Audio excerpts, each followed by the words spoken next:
Okay, a little bit of repetition here, because this point is, in my experience, as a teacher, hard to get at first, so sometimes I'll repeat myself. You don't need a big upward movement of your arms. I mean, I take it back on the clock face when I'm flexible. I've been standing around a lot doing this filming, so I'm not as flexible as I would be if I was going to play golf. But normally I take it to about 10:30 in the clock face, about like that, with my left arm. But for me to get there, I don't swing my arms up like this high. They only go away about 8 inches. In this direction, it would look like this. Away 8 inches.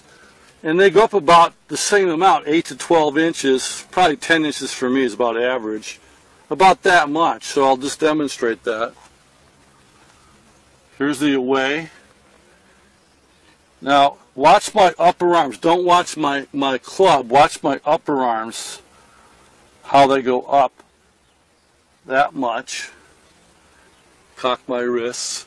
And there I am. I'm about, you know, maybe middle sternum height with the butt end of the club right about here. And then if I simply rotate on a spine angle, now you can't stand up, that changes all the angles, but if you rotate in your spine angle from there, then my shoulder turn brings it up to 10:30. So basically, my hands and my arms pushing away and up a little bit only raise my hands and the butt end of my club to about the 9 o'clock position, right about here. Probably more like 8:30 in reality. And I go from 8:30, 8:45 to 10:30 with shoulder rotation. Now here's a big key discovery that relates to why you've had trouble as a ball striker in the past. The same thing happens in the downswing. What brings your hands down is not an independent arm drop of massive proportions. There's a tiny one from gravity that kind of happens automatically if your pivot motion's correct.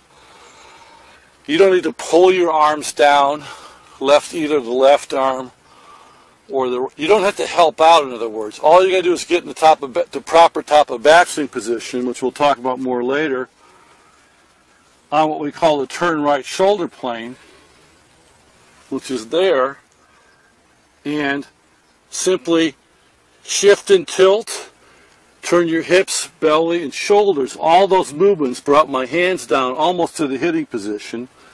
Now I'll turn more shoulders down. I am in the hitting position. So a lot of it's almost all shoulder turns. Sure, there's a little gravity assist, maybe an inch or two at most of independent gravity motion, gravity force causing a little bit of arm coming down. But for the most part, my tilt brings my hands closer to my body. My tilt brings my hands, look at my right elbow, come closer to my body. My shift brings my hands closer to my body. My hip turn brings my hands elbow closer. My belly turn elbow closer. Shoulder turn elbow closer. And then from here I've got connected arms. My right arm is glued to my chest from my elbow all the way up to my armpit. My left arm from the upper part of my armpit is glued to my chest.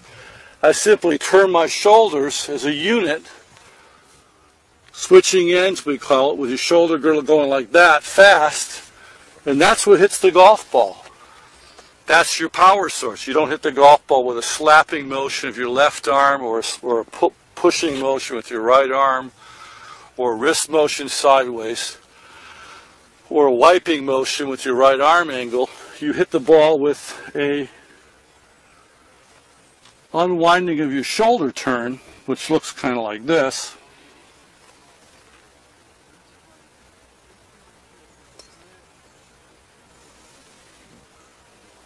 Like that.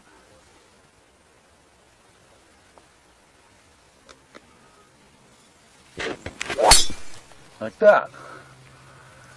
And that was a pretty good drive right at the target, that second pull.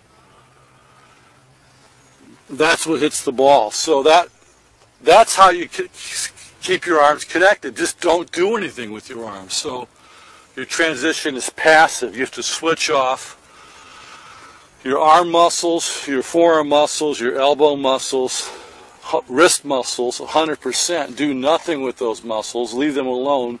Do nothing. Easy to say, hard to